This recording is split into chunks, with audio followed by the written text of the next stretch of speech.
میں اس لیے اس بھرے جلسے میں وہ بیان کر رہا ہوں کہ میں یہ چاہتا ہوں کہ اب آپ کی اپنی زبانیں بھی کھلیں، آپ لوگوں سے بات کریں، آپ علماء دین سے پوچھیں یہ چیزیں حقیقت ہیں یا نہیں، اگر ہیں تو اب تک کیوں چھپا کر رکھی گئی، کیوں ملوکیت کے اسلام ہی کا پرچار آج تک ہوتا رہا ہے۔ حضرت عمر فاروق کا ایک اجتہاد تھا، جو ملک مسلمانوں نے بزور شمشیر فتح کیے اس کی زمینیں کسی کی انفرادی ملکیت نہیں، مسلمانوں کی اجتماعی ملکیت، یہ مسلمانوں کے لیے وقف، مسلمان نہ صرف اس وقت کے مسلمان، آنے والے مسلمانوں کے لیے بھی وقف، ان کی بہبود، مجموعی بہبود کے لیے خرچ ہوگا۔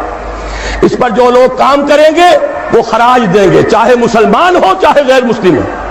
خراجی زمین قیامت تک خراجی رہے گی، چاہے بعد میں کہیں ہماری بدقسمتی سے، شامت اعمال سے کوئی غیر مسلم حکمران آ جائے، پھر اگر آزادی حاصل کی جائے، سٹیٹس نہیں بدلے گا زمینوں کا، ونس خراجی آلویز خراجی۔ یہ ذرا سمجھ لیجیے علمی بات کیا ہے۔ قرآن حکیم میں ایک حکم ہے انفال کا، مال غنیمت کا، یہ سورہ انفال میں ہے، 10ویں پارے کی پہلی آیت ہے، اور دوسرا حکم ہے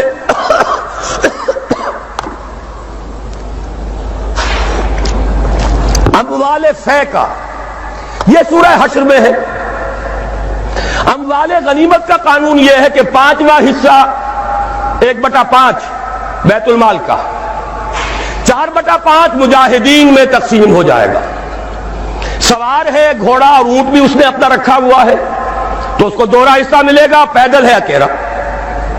اموال فے کیا ہے؟ کل کے کل بیت المال کے، کسی کا کوئی حصہ نہیں۔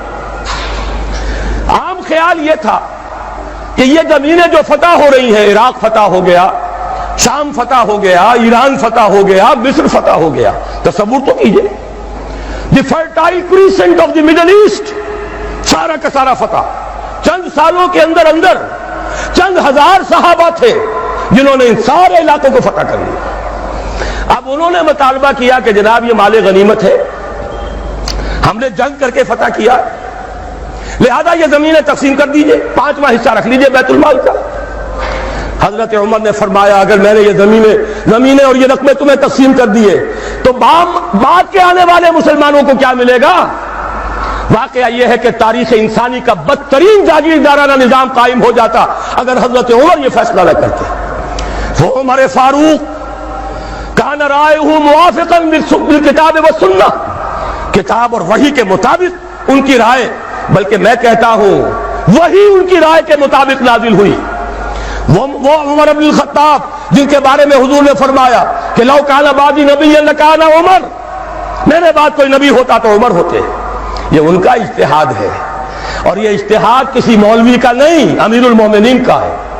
جبکہ پوری ملت اسلامی ایک حکومت، ایک نظام، مذہب اور سیاست میں کوئی تفرقہ نہیں، وہی خطیب ہے مسجد نبوی کا اور وہی امیر ہے وہ حکومت کا، سربراہ ہے حکومت کا، اس کا اجماع اور خلافت راشدہ کا یہ اجماع، یہ تو گویا کہ ہمیشہ کے لیے اٹل قانون ہے۔ اس کے اوپر اس اجتہاد پر عمل کیجئے۔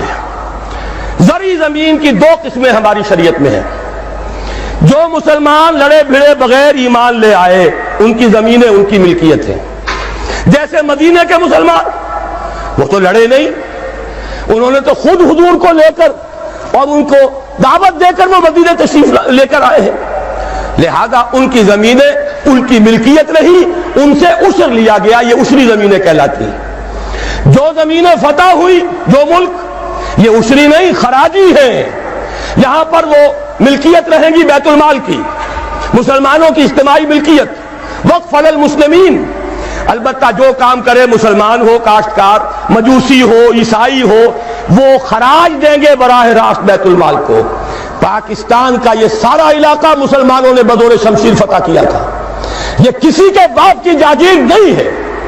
وہ جاگیر چاہے کبھی رنجیت سنگھ نے دی ہو، چاہے وہ انگریزوں نے دی ہو، چاہے اس سے پہلے کہ وہ سلاطین مغلیہ نے دی ہو، جن میں سے سوائے ایک اورنگزیب عالمگیر کے باقی سب کا جو رویہ تھا وہ سب کو معلوم ہے کہ کیا تھا۔ اکبر اعظم نے تو یہاں سے دین محمدی کا جنازہ نکالنے کے لیے ایڑی چوٹی کا دور لگا دیا تھا صلی اللہ علیہ وسلم۔ نیا دین الہی رائج کیا تھا، وہ اکبر اعظم علیہ ما علیہ، ان کی دی ہوئی جاگیریں اور وہ مقدس ہو جائیں گی، انگریز کی دی ہوئی جاگیریں اور وہ مقدس ہو جائیں گی، رنجیت سنگھ کی دی ہوئی جاگیریں وہ مقدس ہو جائیں گی؟ معاذ اللہ، یہ تمام زمینیں بیت المال کی ہیں، وقف للمسلمین، ان سے خراج جائے گا براہ راست بیت المال میں، آدھی یا اس سے بھی زائد یا اس سے کم، جو پوری پیداوار کا جائے گا وہاں، اتنا ریونیو جمع ہوگا، اتنا ریونیو جمع ہوگا کہ بہت سے لعنتی ٹیکسوں سے نجات مل جائے گی، جن میں سب سے بڑا لعنتی ٹیکس جو ہے انکم ٹیکس ہے۔ عام کاروباری آدمی یا تو ہمہ وقت کلرک رکھے، اکاؤنٹنٹ رکھے، اور پھر اسے بازار سے بھی نہیں ملتی رسید، وہ سامان لے کر آتا ہے رسید نہیں دیتے، اب وہ جاتا ہے انکم ٹیکس افسر کے سامنے بیگی بلی بنا کھڑا ہوا ہے، جھوٹ بولے، جھوٹ حلفیہ بیان دے، رشوت دے، اکاؤنٹنٹس کو دے، انکم ٹیکس آفیسر کو دے، چھوٹ جائے گا، جان بچ جائے گی، اور اگر جھوٹ نہیں بولے گا اپنی بساط الٹ دے۔ لہذا تقریباً سب کے سب جھوٹے ہو گئے، جھوٹے حلف دیتے ہیں۔ جب جھوٹا حلف انسان نے دے دیا ایک معاملے میں تو یوں سمجھئے کہ کارک کھل گیا بوتل کا، اب تو جھوٹ ہی ہوگا، اسی کا راج ہوگا۔ یہ سب سے بڑا ملعون ٹیکس ہے کہ جس نے ہمارے ہاں صداقت کا، دیانت کا، امانت کا جنازہ نکال دیا۔ اور یہ سب کچھ کیوں؟ اس لیے کہ جو اصل آمدنی کا ذریعہ ہے وہ تو ہم نے جاگیرداروں کو دے رکھا ہے، ان کے محل وہ سج رہے ہیں، ان کے بڑے بڑے بنگلے ہیں، ان کے عیش ہیں۔ ہاری کو دیکھو، یہاں کے کاشتکار کو دیکھو۔ ایک صاحب نے ایک دفعہ کہا تھا، جو پہلے لاہور میں رہتے تھے پھر کچھ عرصے جا کر ایک دیہات میں مقیم ہوئے، کہنے لگے خدا کی قسم میں دیکھ کر حیران رہ گیا ہوں، پنجاب کا دیہاتی کاشتکار خود نہیں نہاتا، ہفتوں اپنی بھینس کو ضرور نہلاتا ہے، لیکن خود نہانے کا کوئی تصور نہیں، وہ حیوان سے بدتر ہو کر زندگی گزار رہا ہے۔ یہی حال ہاریوں کا ہے۔ یہی آپ جا کر دیکھیے، وہ بیچارے بھیڑے بکریاں پالنے والے بلوچستان کا عام بلوچ، اور عیش کن کے ہیں سرداروں کے، عیش کن کے ہیں جاگیرداروں کے، زمینداروں کے۔ یہ سارا نظام ختم کر کے اور اس اجتہاد کی اصول پر یہ ساری زمینیں خراجی ہیں۔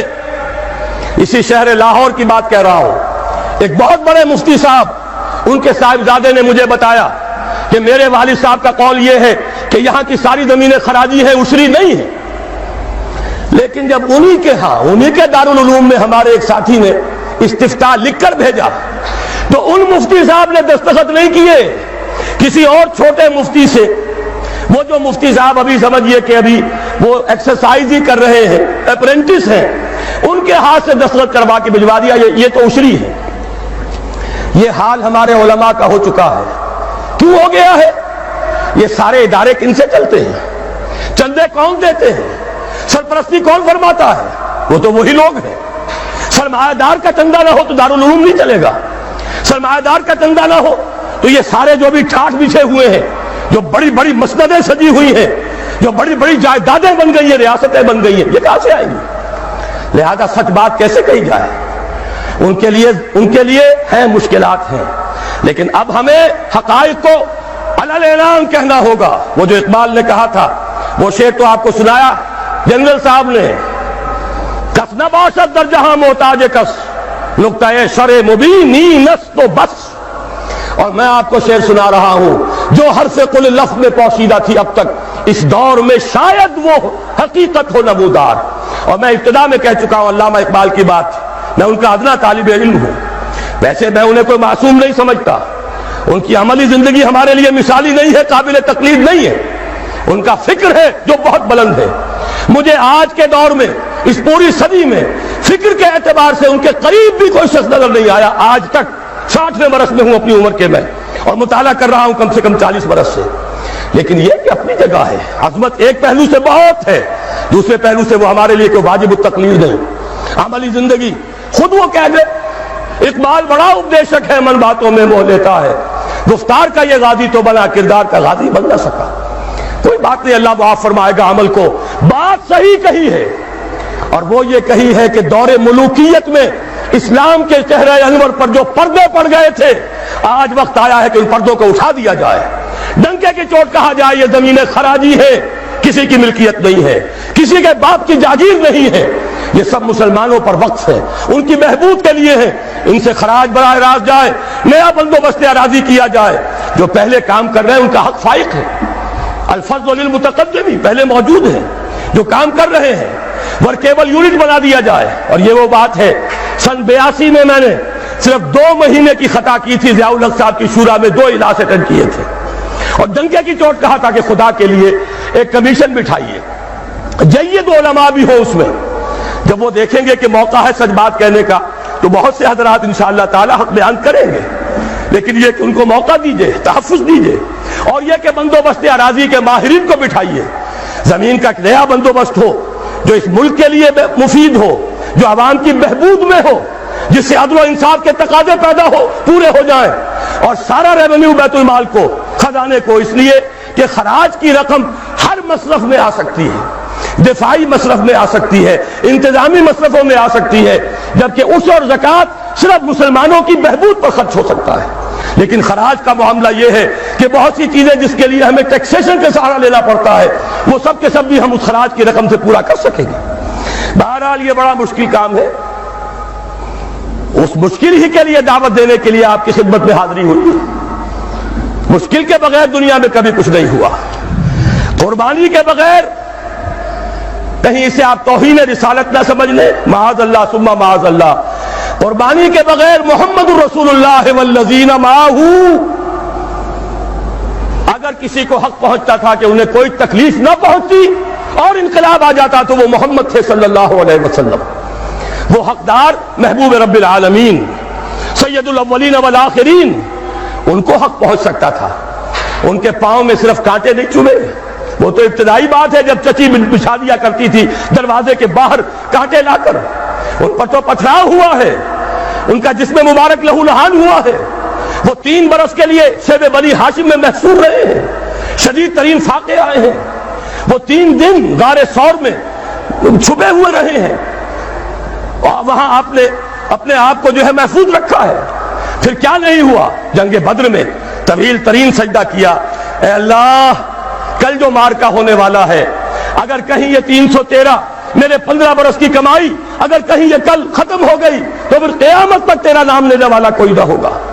حضرت ابوبکر تھے جو جھونپڑی کے باہر پہرا دے رہے تھے ننگی تلوار کے ساتھ، انہوں نے عرض کیا حسبک حسبک، حضور بس کیجئے بس کیجئے۔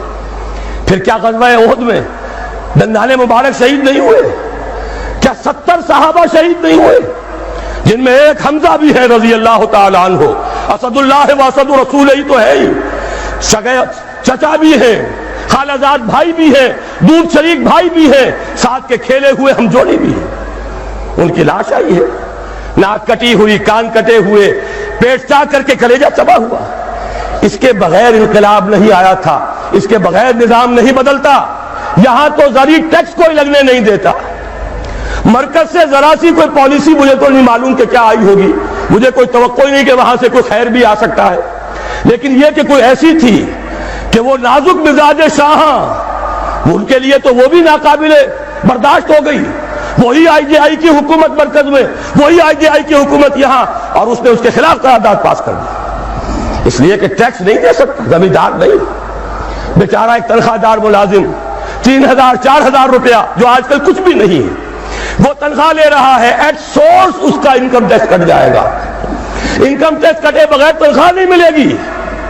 لیکن یہ کہ ان کے لیے کوئی ٹیکس نہیں ہے، جو ٹیکس دینے کو تیار نہیں، جن پر ٹیکس نہ نواز شریف صاحب لگا سکتے ہیں، نہ بے نظیر لگا سکی، نہ بے نظیر کا باپ لگا سکا، نہ نواز شریف صاحب کے جو سرپرست تھے وہ لگا سکے۔ ظاہر بات ہے کہ اس کے لیے تو جب تک جانی قربانی نہیں دی جائے گی، جب تک کہ ہزاروں لوگ اپنے خون کا نذرانہ دینے کو تیار نہیں ہوں گے، یہ ظلم کی رات ختم نہیں۔